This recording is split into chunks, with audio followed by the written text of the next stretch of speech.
Hello YouTube, I just wanted to make a brief video on how I install my Wyze thermostat.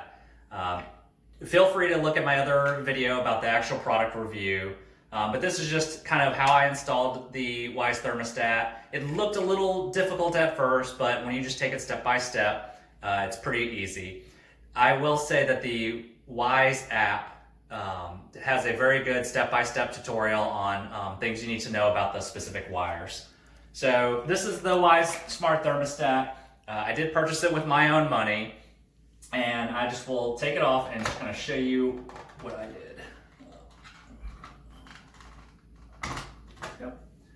So before I had this regular thermostat here, kind of built in like this, I took it out, and when you look at this, these wires, a bunch of them are sticking out. So what I did was, before they were pinned up to the top and screwed in. So first thing to do is you take a picture, because one, it'll show you what it looks like if you mess up, and then the other thing, it'll show you if you need to, for whatever reason, you don't like the Wyze thermostat and you want to put your old one back on, you can see which wires it was corresponding to. So once I unscrewed all the wires, I just added all these wires back in corresponding to what they were before. This C, a lot of people don't have this blue C wire. So I'll briefly show, I had it in my house, so I didn't have to worry about it, but I'll briefly show what this C wire does, and there's an adapter that is included inside the Wyze thermostat box. The other thing is when you tell in the Wyze app what wires you do have, sometimes they'll say wires that you don't need. So for example, this orange wire, I believe it turns on this display. So when you push the button on the display, it would light up. It's not needed for this Wyze thermostat, so I did not need that orange wire. The other thing is I would recommend getting a AC voltage tester. So this voltage tester, what it does is it'll detect if a wire is live. So you don't want to mess with any of these wires, unhooking and disconnecting any of these wires without turning off the electricity first. So for this AC adapter, AC voltage tester, you just hit the on button.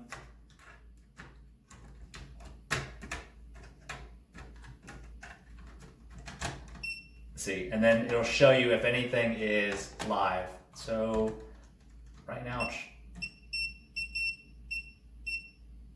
yep. So right now these wires are live. So before doing any of this, make sure to turn off the electricity leading up to your thermostat wires, which it will show next. So this is the C adapter that came with the Wyze thermostat. We're right here where my furnace is at, and to turn the electricity off, there's generally an on-off switch located near the furnace, so you would just turn it off. This C adapter has a YWRG. So that YWRG are the wires corresponding to your furnace. And then when it comes out this end, so there's 4 wires coming in, there's 5 wires coming out. The YWRGC. The YWRGC feeds into YWRGC and the C adapter right here, the C wire. So this brown wire here is the wire that it comes out of the HVAC unit. It has the many little wires. It's inside this brown wire, and then goes straight up above in from the basement to the first floor.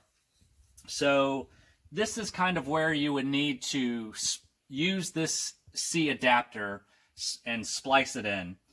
I didn't have to do it, so it wouldn't seem too difficult to do this, but if you don't feel comfortable wiring this part, I would recommend getting a professional electrician or a certified HVAC technician in to kind of do this part here. The other thing you would have to do is once you get this 5th C wire, that blue wire, you would have to feed it through, following the brown wire up to the wall, through the wall on the first floor where your thermostat is at. So for me, it took about 30 minutes to do this project. I did not have to add in that C wire adapter. It was already built in. So, step 1, turn off the power. Step 2, take a picture of the previous thermostat with the wires. Step 3, follow through the Wyze app to determine which wires you do need for the thermostat. And then once you have it plugged in, then it kind of boots up. You have to do the Wi-Fi signal and sync it to your Wi-Fi. But those are the basic steps that I had to do. For me, it seemed pretty straightforward, and it wasn't very complicated. So if this video was a little helpful to you, please feel free to hit the like button and subscribe to my channel for any DIY or product reviews. And if I can do it, you can do it too.